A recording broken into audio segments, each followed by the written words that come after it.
நமக்கு யார் வேண்டும் என்கிறதை விட யார் வேண்டாம் என்பதை நீங்கள் முடிவு செய்ய வேண்டும்.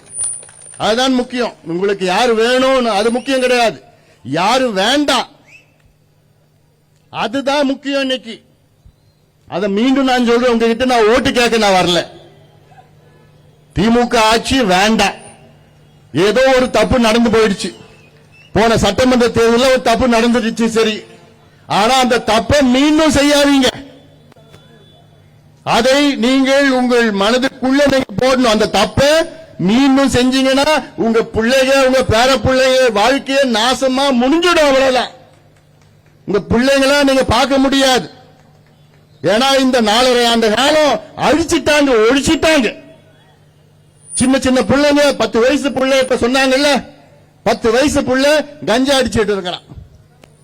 12 வயசுல காக்கேன், அபின், ஹெராயின் என்னென்ன போதையோ எல்லாத்தையும் சாப்பிட்டுட்டு இருக்கான், போட்டுட்டு இருக்கிறான். அதிகமா இந்த போதைப் பொருள் எங்க விற்கிறாங்கன்னா பள்ளிக்கூடம் வாசல்லையும் கல்லூரி வாசல்லையும். ஒரு காலத்துல பள்ளிக்கூடம் வாசல்ல இந்த மாங்காய் பத்தை, புளிப்பு மிட்டாய், தேன் மிட்டாய் வித்துட்டு இருப்பான். ஆனா இன்னைக்கு அங்க போனா கஞ்சா போட்டுல பவுடரு, வெள்ளை பவுடர், அந்த பவுடர், என்னென்ன மாத்திரை எல்லாமே அங்கதான் வித்துட்டு இருக்கிறாங்க.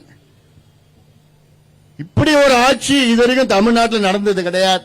முதலமைச்சர் ஸ்டாலின் அவர்களுக்கு என்ன நடக்குதுன்னு அவருக்கு தெரியாது. அவரை வச்சுக்கிட்டு இவங்க சுத்தி ஏதாவது ஷோ காமிச்சிட்டு இருக்கிறாங்க. அவர் ஒரு நாளைக்கு 2 மணி நேரம் வெளியில வராரு, கால் ஷீட் கொடுக்கிறாரு, அதுக்கப்புறம் வீட்டுக்கு போயிடுறாரு. அவர் வச்சுக்கிட்டு டிராமா பண்ணிட்டு இருக்கிறாங்க, அவர் வச்சுக்கிட்டு ஷோ பண்ணிட்டு இருக்கிறாங்க, அவர் வச்சுக்கிட்டு நாடகம் பண்ணிட்டு இருக்கிறாங்க. நாடக ஆட்சி தான் நடந்து கொண்டிருக்கிறது. உண்மையிலே முதலமைச்சருக்கு அக்கறை இருந்தா இந்த கஞ்சா, இந்த காக்கேன் அப்படின்னு எல்லாம் ஒரே நாள்ல ஒழிக்கலாம். சாதாரண விஷயம். காவல்துறைக்கு தெரியாம யாரும் கஞ்சா வைக்க முடியாது. உண்மைதானது. ஒரு பொட்டலம் எங்கேயா வைக்க முடியுமா காவல்துறைக்கு தெரியாம? இவங்க எல்லாம் சேர்ந்து ஆளுங்கட்சியும் எல்லாம் சேர்ந்து கூட்டுக்குள்ள நடந்துட்டு இருக்கு. காவல்துறை மட்டும் இன்னைக்கு சுதந்திரமா செயல்பட்டாங்கன்னா இன்னைக்கு எல்லாத்தையும் ஒழிக்கலாம். பிளே ஸ்டோர் மற்றும் ஆப் ஸ்டோரில் இருந்து பாலிமர் செயலியை QR கோடு மூலம் பதிவிறக்கம் செய்யுங்கள். செய்திகளை உடனுக்குடன் பெறுங்கள்.